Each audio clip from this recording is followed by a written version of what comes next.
पाकिस्तान इलाकाई अमन और तरक्की का ख्वाह है। अफगानिस्तान में बदअमनी की भारी कीमत अदा की है। पाकिस्तान को तनकीद का निशाना बनाने की कोशिशों पर खामोश नहीं रह सकते।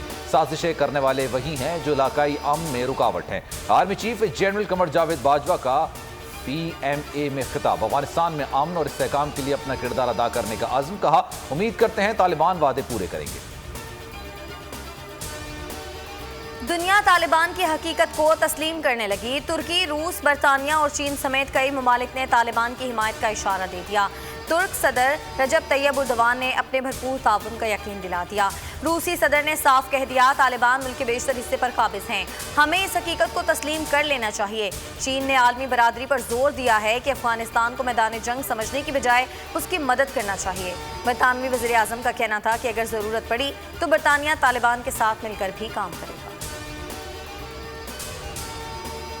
अफगानिस्तान से लोगों के इनखला पर तालिबान से मुसलसल राब्ते में हैं। इनखला के ऑपरेशन को सबूताज करने की कोशिश की तो अमरीका फौरी और भरपूर रद्दअमल देगा। अमरीकी सदर जो बाइडन की अफगानिस्तान की सूरत हाल पर ब्रीफिंग। कहा लोगों को निकालने के लिए मजीद फौज भेजने की जरूरत नहीं।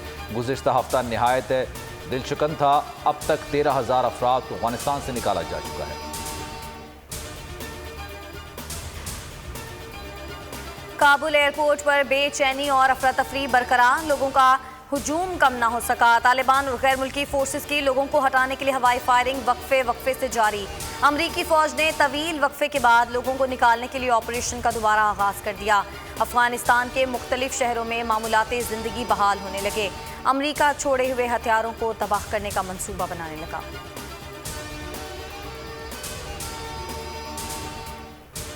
वज़ीर आज़म ने फवाद चौधरी को अफगानिस्तान से मुतालिक पाकिस्तान के मौक़िफ़ को आलमी मीडिया पर उजागर करने का टास्क सौंप दिया। कहा अफगानिस्तान के मसले पर पाकिस्तान के मौक़िफ़ को बैनुल-अक़वामी सतह पर उजागर किया जाए। आलमी मीडिया पर भी पाकिस्तान का भरपूर मौक़िफ़ आना चाहिए। इजलास में अफगानिस्तान में जारी गैर मुल्की बाशिंदों के अखराज, चमन और तुरखम बॉर्डर्स की सूरत हाल, PIA के ऑपरेशन और पाकिस्तानी सफारतखाने की कारकर्दगी पर भी ब्रीफिंग की गई। लाहौर में 14 अगस्त को एक ओबाश नौजवान की बदतमीजी की अफसोसनाक वीडियो सामने आ गई। चिंची रिक्शे में बैठी खातून के साथ लड़के ने इंतहाई नाज़ेबा हरकत की।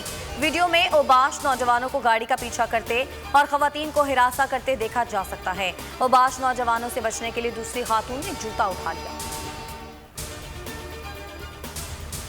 मीनार पाकिस्तान पर खातून से दस्तदराजी पुलिस की गफलत करार। DIG ऑपरेशंस की तनज़ुली OSD बना दिया गया। SSP ऑपरेशंस और SP सिटी को हटा दिया गया। DSP बदामी बाग और SHO लारी अड्डा भी मुअत्तल। मजीद कार्रवाई के लिए विफाक से रब्ता किया जाएगा। 30 अफराद गिरफ्तार। मजीद अफराद की गिरफ्तारी के लिए छापे जारी। आयशा अकरम बेग की मेडिकल रिपोर्ट आ गई। पूरे जिस्म पर नील और खराशे मौजूद हैं। गर्दन और दाएं हाथ पर भी सूजन है। सिंध में तालीमी इदारों की बंदिश में मजीद एक हफ्ते की तौसी। स्कूल 30 अगस्त से खुलेंगे। वज़ीर आला मुराद अली शाह ने बच्चों की एंट्री को वालिदैन के कोरोना सर्टिफिकेट से मशरूत कर दिया। न्यूज़ कॉन्फ्रेंस में कहा कि एक हफ्ते में असातिज़ा, स्टाफ और वालिदैन वैक्सीन लगवा लें। प्राइवेट स्कूल एसोसिएशन ने स्कूल ना खोलने का फैसला मुस्तरद कर दिया। कहा अब तालीम बचाओ मुहिम शुरू की जाएगी।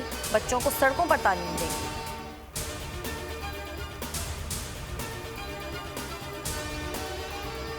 लाहौर में ठोकर न्याज बे के करीब फैक्ट्री की दीवार गिर गई। 3 अफराद जाम भाग, 4 जख्मी। लाशों और जख्मियों को जिला अस्पताल मुंतकिल कर दिया।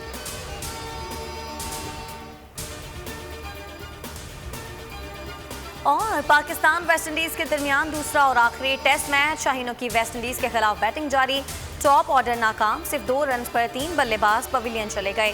3 विकेटें गिरने के बाद कप्तान बाबर आजम और फवाद आलम क्रीज पर मौजूद।